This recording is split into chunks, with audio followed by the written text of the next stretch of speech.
ఇప్పుడు third combination 1-2 left hook. మీకు అర్థం కావడం కోసం ఇది ఒకటే చేస్తున్నాను, బికాస్ అన్నీ కూడా సేమ్ ఉంటాయి.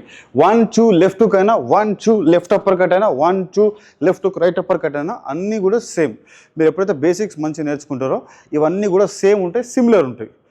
All the time you have to concentrate on foot work, guard, hand moment, ఇవన్నీ కూడా మీరు బేసిక్స్ మీద బాగా ఫోకస్ చేయాలి. మీరు ఎంత బేసిక్స్ పర్ఫెక్ట్ చేస్తే మీకు అంత పర్ఫెక్ట్గా వస్తుంది. It's all about learning basics properly. Okay, basics లేకపోతే మీరు ఎంత అడ్వాన్స్ వెళ్ళినా కానీ ఏం యూజ్ లేదు. ఓకే, 1-2 లెఫ్ట్ హుక్ మీద ఫోకస్ చేద్దాం. Okay, 1-2 left hook guard, 1-2 left hook gourd.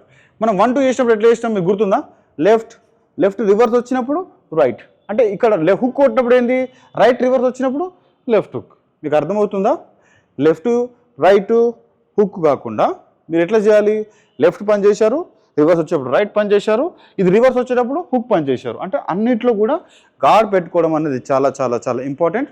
At the same time మీరు గార్డ్ పెట్టుకోవడం important, at the same time moment అనేది వెరీ ఇంపార్టెంట్. హైట్ కానీ, హ్యాండ్ మూమెంట్ కానీ, లేకపోతే వాట్ ఎవర్ యాంగిల్ కానీ, బాడీ మూమెంట్ కానీ, ఇవన్నీ కూడా చాలా చాలా ఇంపార్టెంట్. సిమిలర్లీ మీరు లెఫ్ట్ అప్పర్ కట్ కొట్టాలంటే కూడా సేమ్ ఉంటుంది. చూడండి, left right upper cut guard, left right upper cut gourd.